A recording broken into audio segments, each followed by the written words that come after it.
One of the most common questions that I still get to this day is, how do I pay for things when I'm in Iceland? Do I need cash? How much? Why should I get a credit card with the PIN number? All of the things. And that's exactly what we're talking about in today's video. So I'm gonna answer all of your questions on how to pay for things in Iceland. Good news is it's easy to spend money in Iceland, and by that I mean it's expensive, but it's also easy for the transaction. We're gonna talk about all those things today and the various ways that you can pay. By the way, my name is Jeannie. I sold everything I owned and moved to Iceland so that now I can help you plan the trip of your dreams. Let's get into it.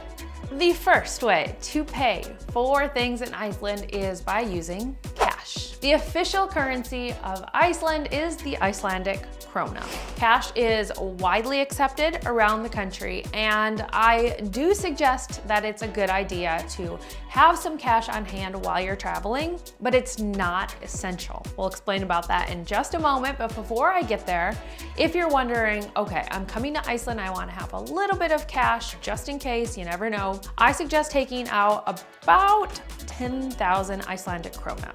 You could do this at the airport or at an ATM. There's a lot of ATMs throughout the country or just in downtown Reykjavik, so you shouldn't have any problem getting your hands on the Icelandic krona. Cash will come in handy for various things, but also required for if you're doing laundry and if you're camping and you're using the showers at the campsites. It's also nice to have if you feel like you loved a tour that you took and you want to tip your guide. But again, cash, 100% not required in Iceland. If you want to exchange currency, so if you're bringing your money to Iceland and you want to exchange for the currency, you can easily do that right at the airport, or if you locate a branch for a bank when you get to Reykjavik or any city that you're traveling in.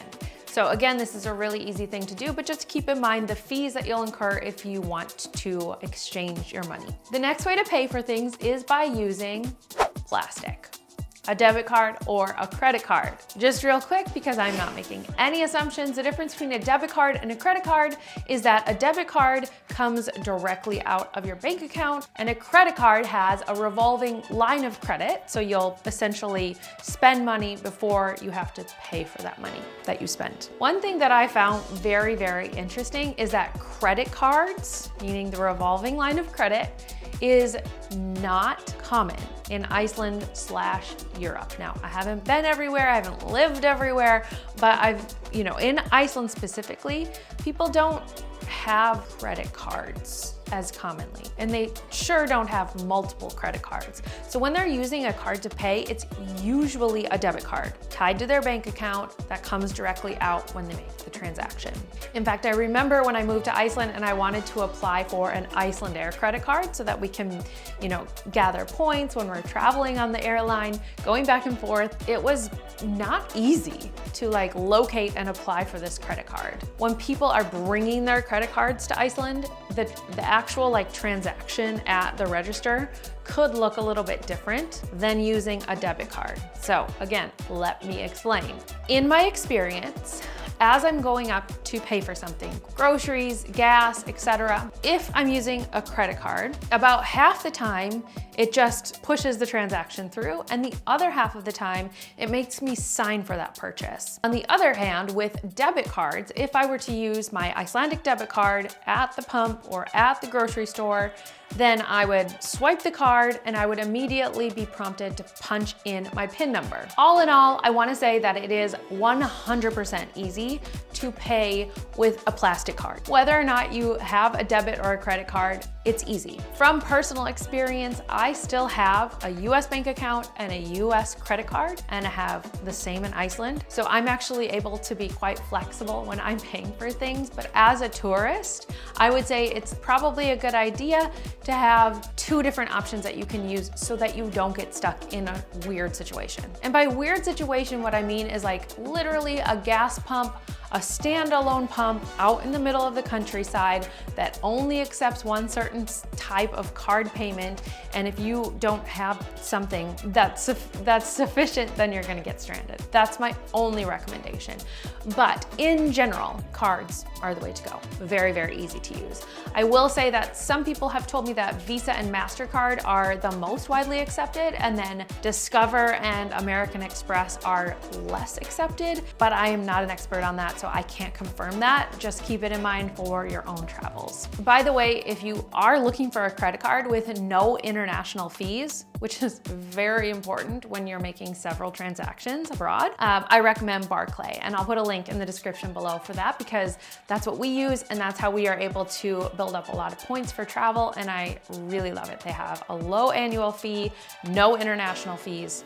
Super awesome. The last thing that I'll say about paying with card is sometimes depending on the vendor, it will pop up and ask you if you want to pay in your currency or the local currency. And when that happens, it's always best to pay in the local currency because that will have the less conversion rates and fees associated with it. In order to use your debit or credit card, all you have to do is either slide, like swipe with a normal credit card swipe system, or if you have a chip on your card, then you just slide that into the chip and pin reader. Usually, and I'm saying like almost always, these machines in Iceland have this chip reader. So that is the most common way that I've paid, is like inserting the chip in, typing in the PIN number, and then paying for the transaction that way. If you don't have the PIN, then of course you swipe with the credit card reader, and that's how the transaction is completed. Okay friends, if you're loving the tips in this video, then you are going to love my guidebooks.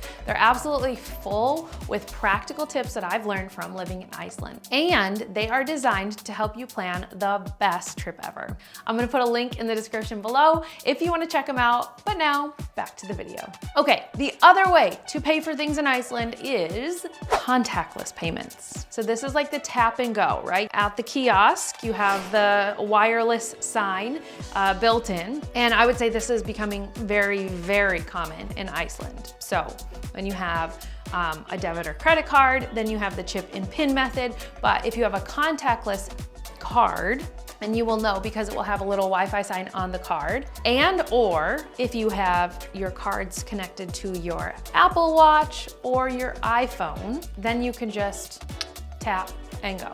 So this includes things like Apple Pay, Google Pay, and having your credit or debit cards attached to your wallet on your phone. So if you've used contactless payments before, then you know what I mean, and it's super easy. It's definitely the easiest way to go. This way of payment is really increasing in Iceland. This is my preferred way, obviously. There's something about like carrying a wallet that I just don't love to do anymore, and since I usually have everything on my phone, that's my preferred way to pay. Super simple.